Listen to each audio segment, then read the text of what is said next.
নির্দেশ দেওয়ার কোনো সুযোগ নেই।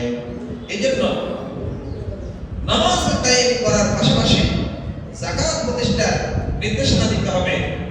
যাদের যাকাত দেওয়ার সক্ষমতা রয়েছে তাদের থেকে সরকার যাকাত আদায় করে রাষ্ট্রীয় তহবিলে জমা করবে, আর সেখান থেকে অঞ্চল ভেদে মানুষ যারা যেখানে অসহায় তাদের মধ্যে যারা বেশি দুর্বল প্রথম তাদেরকে টার্গেট করবে, তাদের একটা তালিকা তৈরি করবে।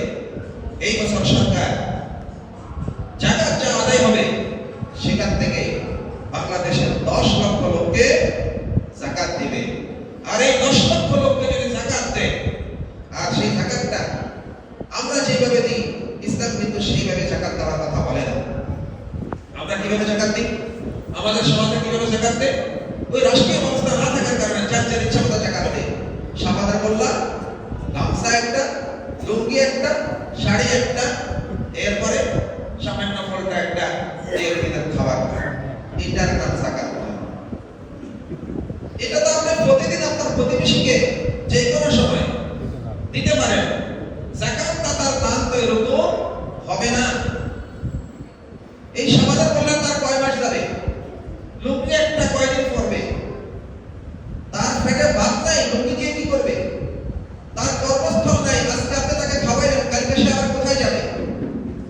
এই জন্য ইসলাম বলে সরকার যাকাত তহবিল গঠন করবে, যাকাতের সমস্ত অর্থ সেখানে একসাথ করবে।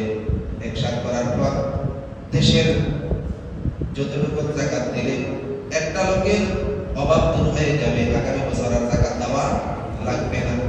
তার একটি কর্মসংস্থানের ব্যবস্থা হয়ে যাবে, রুজি রুটির স্থায়ী একটা ব্যবস্থা হয়ে যাবে, নিজে ছেলে কোনরকম করে খেতে পারবে। এরকম যদি ব্যবস্থা হয়ে যায়, এরকম ব্যবস্থার জন্য যত লোক এই তালিকায় অন্তর্ভুক্ত করা দরকার, 5 লক্ষ 10 লক্ষ যত লোককে যাকাত দেওয়া যায়, জনপ্রতি 1 লক্ষ টাকা 2 লক্ষ টাকা যার যার অবস্থান ভেদে সরকার যদি দিয়ে দেয়, সে একটা শিল্প কারখানা করবে, একটা পোল্ট্রি ফার্ম করবে, একটি খামার করবে, একটি কৃষি জমি আবাদ করবে,